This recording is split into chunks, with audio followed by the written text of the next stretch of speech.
So guys, dahil ang tagal na nating nasa probinsya, sa The House of MK, sa saan, maglamerda naman tayo dito guys sa Manila, opo. So maglamerda naman tayo, tapos mamaya uuwi rin tayo, punta tayo La Union. Diba?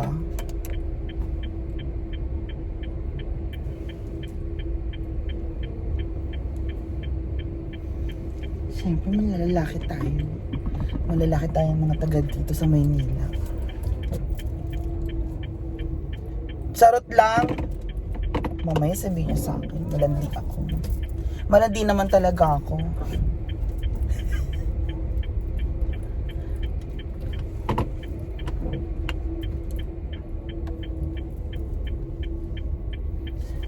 So, saan ba tayo pupunta?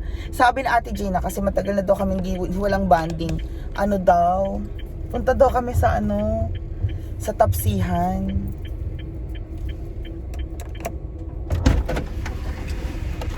Oo, pupunta po kami ng Tapsihan. Maganda, gusto ko yung ganito Ate Gina. Itong, ng cellphone na ito. Ganda siya. Saan na tayo? Dito. Pero parang yata walang paradahan dun eh. Kasi sa may yun eh, tapat ng Rivera. Ha? Seryoso ka? Di ba kumain tayo na sa Paris dyan, sa Oo. Ayaw na kasi yung Bakit? para iba naman. Natataas-taas ba? Naangat-angat ba to? Siguro, ewan, hindi siguro. So ayaw mo ng Paris. Kasi parang, di ba lahat na lang ng balita Paris. Dapat gusto kong itry yung Diwata Paris sa Quezon City. Pero tayo doon. Seryoso ka? Tara, tara tayo. Dapat ngayon, dapat mamayang gabi. Aalis ka na. Hindi naman ako aalis eh. Teka nga, paano ba to? Saan ba adjacent nito? Ito, buwisit.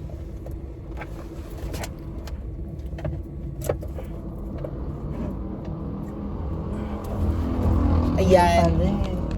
Anyway, dito ka. Huwag mo na ipakita. Kasi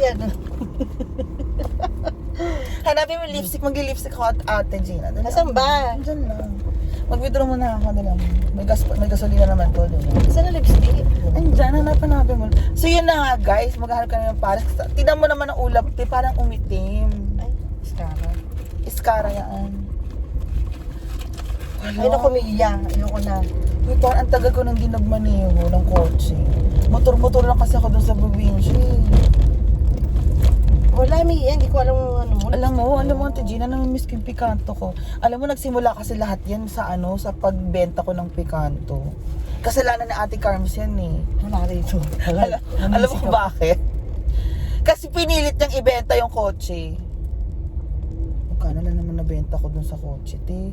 Parang, Alam mo, Mia, kahit pilitin ka, kung ayaw mo, may sarili ka ng isip. hindi nga. Parang, alam mo naman ako, nainganyo na ako. Tapos, di ba pinaayos ko na yung lahat-lahat? Oo. Hindi, alam mo, pinag-iisipan ko lang kung hindi ko nabenta yung car na yun, nung umuwi ako doon, masikip kaming umuwi, pero, syempre, wala na akong binabayaran. Ang mali ko, kumuha pa ulit ako ng sasakyan ulit na bago, which is na-approve naman ako. Ngayon, nung nangyari, nakakuha ko ng bago, masyadong malaki. Oo. Tapos yung tipong mag-isa lang naman pala ako, tapos ganito, ganyan, ganyan. And then, all of a sudden, Gusto mo talaga bumalik sa maliit ulit? Parang gusto mo ulit? hindi.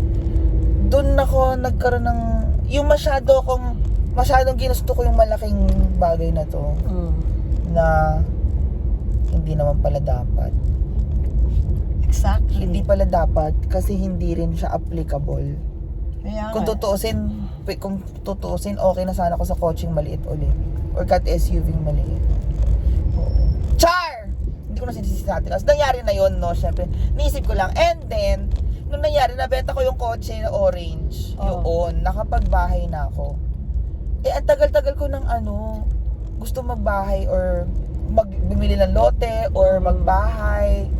Ang tagal-tagal na, di ba? Like, sila mama, tinatanong, may pera ka naman, na may naipon ka naman. Saan napupunta yung ipon mo or pera mo lang? Okay, Tapos nauubos lang ganyan-ganyan, book ka lang ng flight, travel ka lang ng travel, sabi mo gano'n. Tapos, saan napupunta? Bumili ka na naman ng bagong cellphone, tapos ganyan-ganyan. Napupunta lang pa sa mga gamit na walang katuturan. Nung nabenta ko yung orange, dun ako nakabili ng lupa. Oh. Kung hindi ko talaga binenta yung coaching itim in the first place, wala akong planong bumili ng lupa or whatever. Pero alam ko may natira pa din. Pero kung hindi nangyari yung mga bagay-bagay, parang Dito siya eh. Diyan oh. Kasi paparada. May paradahan dyan. Doon sa taas. Ayan oh. Ayan oh. saan? Ayan, dito mismo. Yan. Saan? Oo. Daniel's Kitchen. Di mamaya na. Doon tayo magpaparada. Oo. Oh. So yun na nga yung katotohanan, Ate Gina. As in, parang kung hindi din nangyari itong mga to, nabenta ko yung kotse. Hindi Hindi mo magagawa lahat ng gusto mong gawin. kung hindi ko nabenta yung kotse, hindi ako parang desididong magbahay. Oo. At may kinapuntahan naman yung pera mo, kaya okay lang. At wala naman akong plano magbahay doon sa probinsya nila mama kasi may bahay na may bahay na doon, ang dami-daming bahay ng tsahin ko, bahay ng lola Tsaka ko, may bahay kayong sarili bahay doon. nila mama, bahay namin sarili, rest house namin sarili. Puro bahay.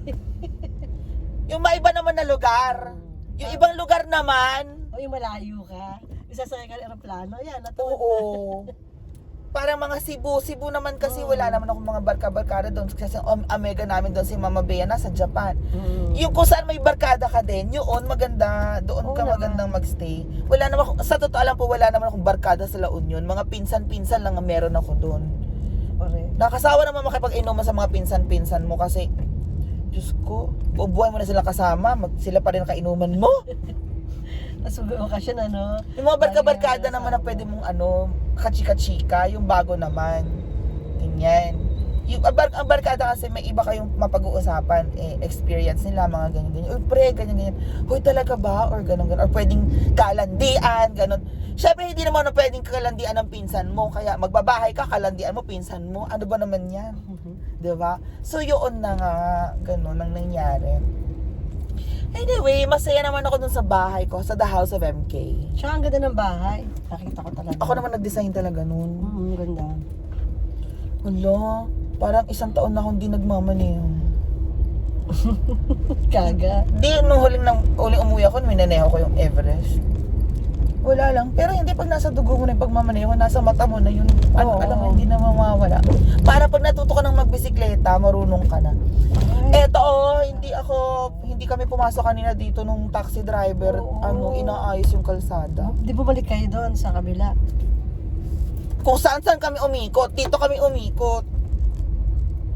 Diyan kami umikot. Kasi inaayos. Ayan guys, so anyway, ang kasama nating maglarga today is si Ate Gina. Hello. Ay, ano ba naman yan? Ate Gina, batiin mo yung best friend mo. Ay nako, ayoko na. May best friend siya, which is, sabihin na nating Nora Honor versus Vilma Santos. Mga ganyang eksena. Ayan. So anyway, thank you so much. And this is Mia Kalaka. I'll see you later on my next vlog. Bye-bye! O magbabay ka na, Ate Gina. Bye. Bye! Patay mo na.